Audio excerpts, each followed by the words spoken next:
Jaden Rashada has decided to sue the University of Florida, and I am now a Jaden Rashada fan because he's suing Florida, not because they should get sued, but because they have to get sued. They absolutely threw off a young man's 18-year-old football career. He had to go to Arizona. He had to now come back to Georgia. So good for you, Jaden Rashada. I say sue Florida because you showed up on campus and they didn't have your NIL money ready. This stuff has repercussions, and I'm glad that Florida, whether it's that school or another school, I don't care. But I'm glad they're paying the price for the repercussions. You can't, as the adult in the room, you absolutely cannot mislead a kid or an investor or anything like that and get him on campus and then try to lock him in. What happened if Jaden Rashada spent the night, which used to be, I know this because of the Lane Kiffin leaving in the middle of the night, if you spent the night on campus, that was considered enrollment. What happened if Jaden Rashada had spent the night in Florida? Would he be stuck there? No, we could transfer immediately. But still, you had to go to Arizona.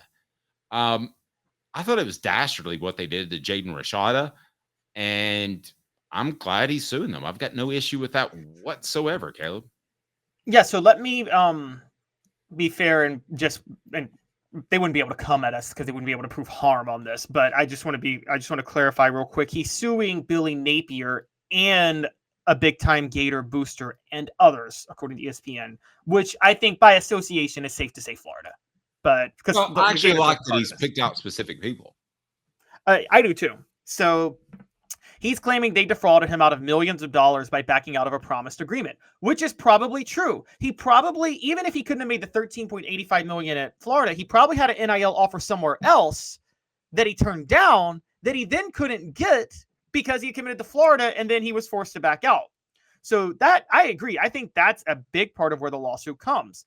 And look, this is a great step to help kind of set more standards for NIL. I think we've talked about this for a while.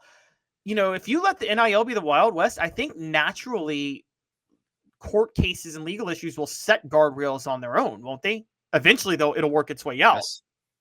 And kind of already has. You're paying the players to return more than you're paying the players to enroll initially.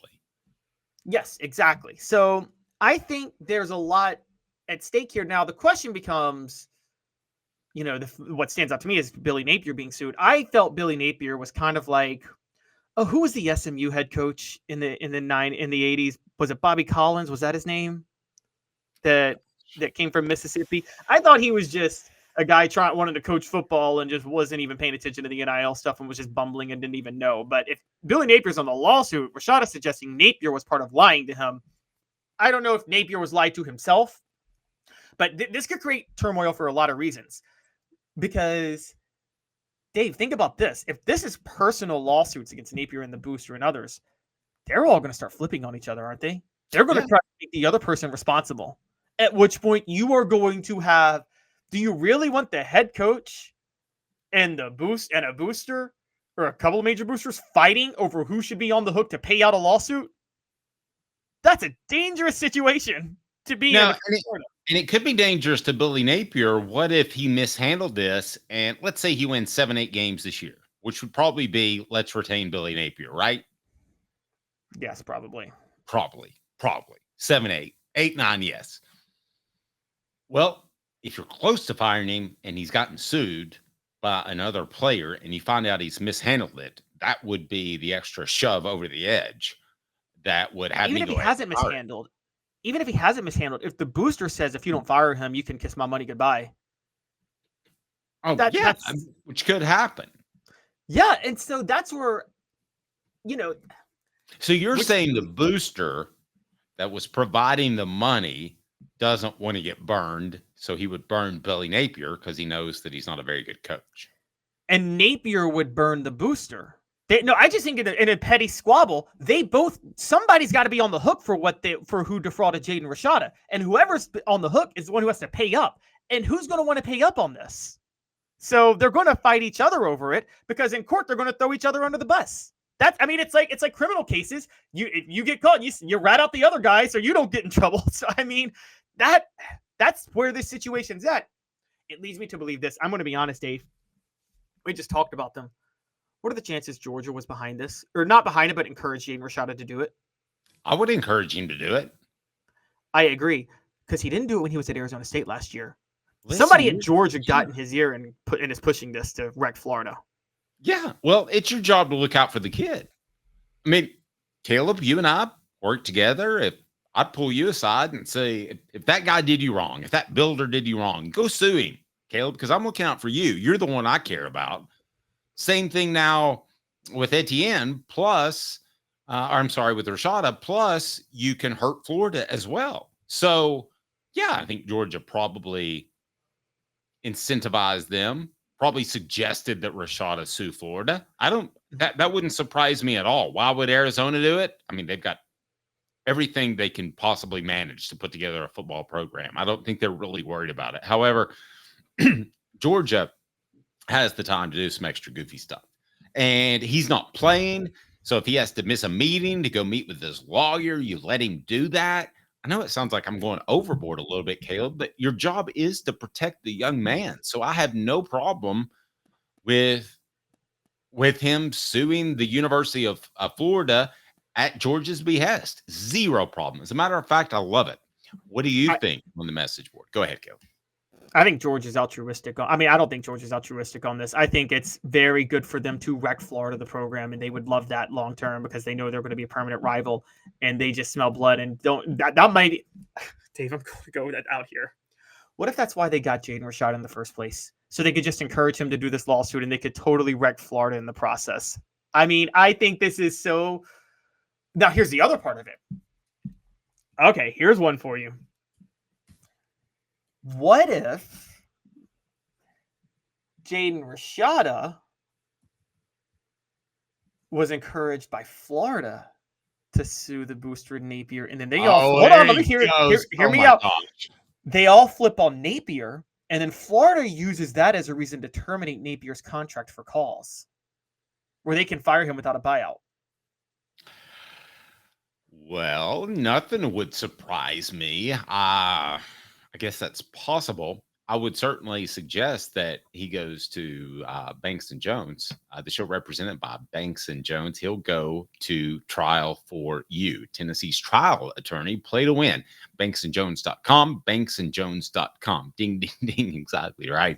The Smoky Mountain Red. I don't think Rashada played. Travis asked, was Arizona any good with Rashada?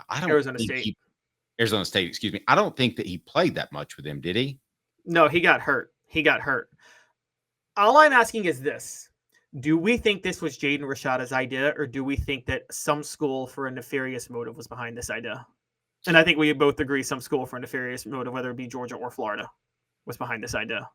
I don't think it was Florida. Does anybody think it could be Florida? I'm just curious. What if they all go testify and stay?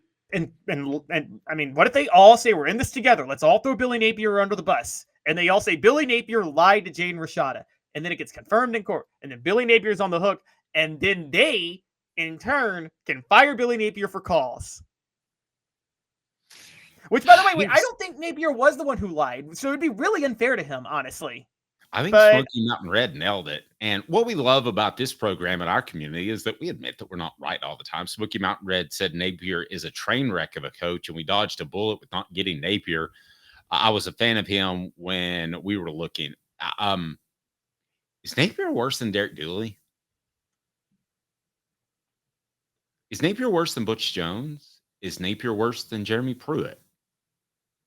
Okay, they're all bad for different reasons. I have no questions about Napier knowing ball. I think he does know ball to a certain degree. I think Napier, he's a poor CEO.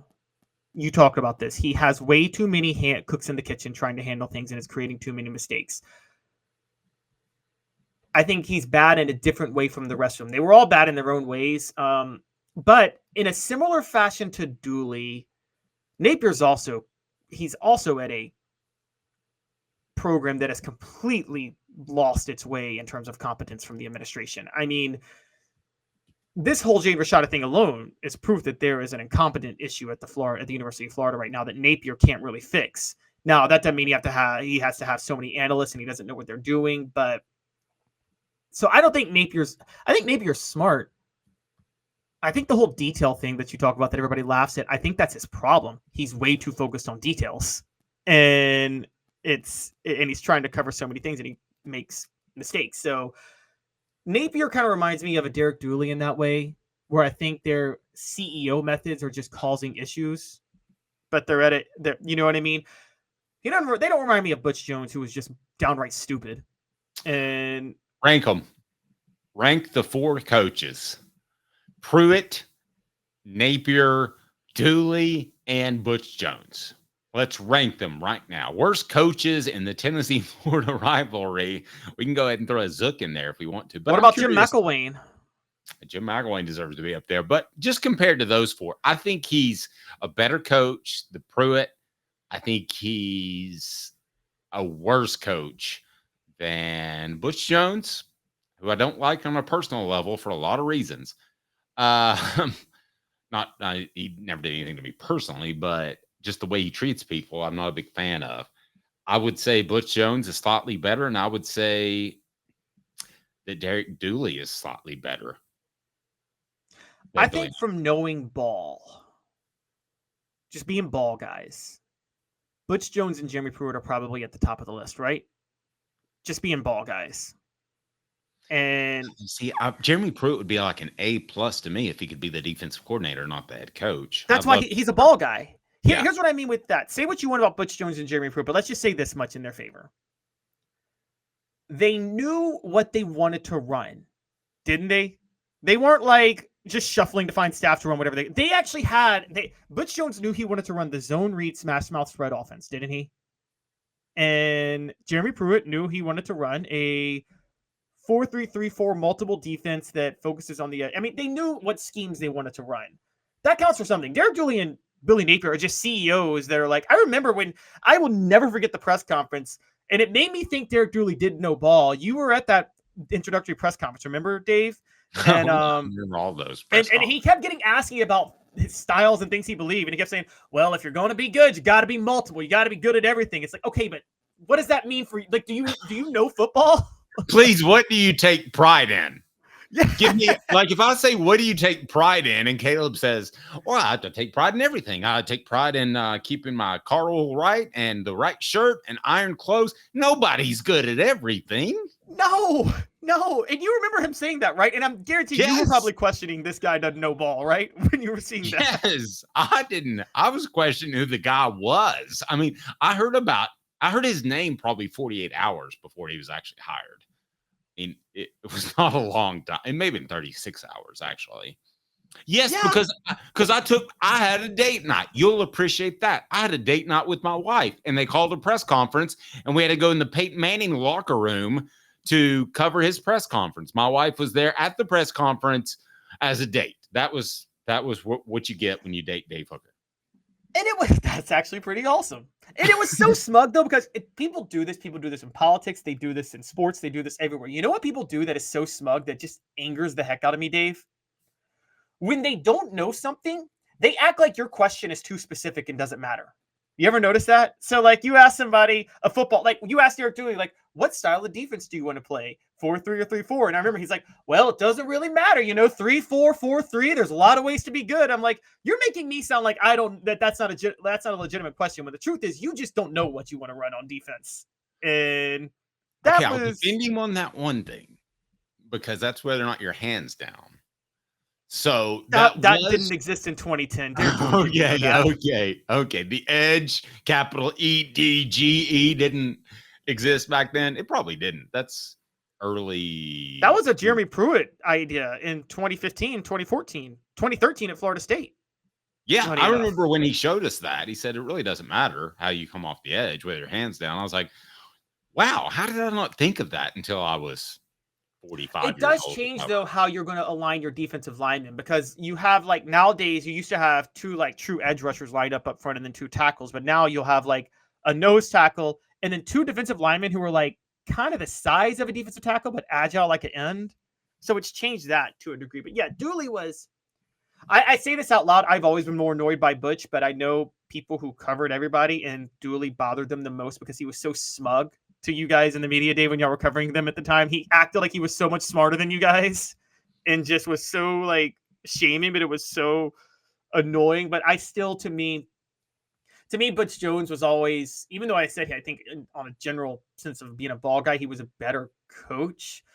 The basic in-game mistakes were at a level of stupidity that I don't think I've ever seen a coach make with Butch Jones. Like, well, I don't think anybody could be that dumb. I mean, once you say it, to my knowledge, Billy Napier has never run 8 defensive tackles onto the field at LSU.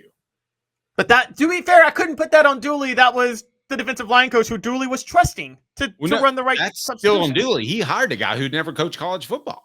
That's true, but you know, even if you do that, you probably think, well, the guy will at least know how many defensive linemen to run onto the field at a time. I mean, but I'm talking about substitution patterns can be a little bit more complicated than you think. I'm talking about decisions that came straight from the head coach. Like, for instance, 9 seconds on the clock, no timeouts. Butch Jones is on defense, just trying to run out the clock, and he takes a timeout. Okay, I'm talking about scores a touchdown to go up 26-14 with 5 minutes left in the fourth quarter, and goes, "Oh, I didn't even think about the fact I should go for 2." And then says in the press conference, "Well, we have a chart that tells you when to go for 2." What chart tells you not to go for 2 in that moment when you're up 26-14 with 5 minutes to go in a game? I mean, Butch made the decisions that fall squarely on the head coach. The substitutions, Dooley gets no pass for that, but you could put that on the assistants. Butch made the mistakes that, I'll say it, Les Miles made. And Les Miles just got lucky as heck making them. Because, by the way, that 8-man running 8 defensive linemen, Dave, that nobody saved Les Miles' job for 3 years more than Chuck Smith. Because I guarantee you, if Tennessee just lets LSU implode right there, remember that play when LSU, they run a play, they don't get the touchdown, and then Les Miles tries to sub in 3 guys and is running the clock? If Tennessee doesn't commit that penalty, I think Les Miles is fired on Monday.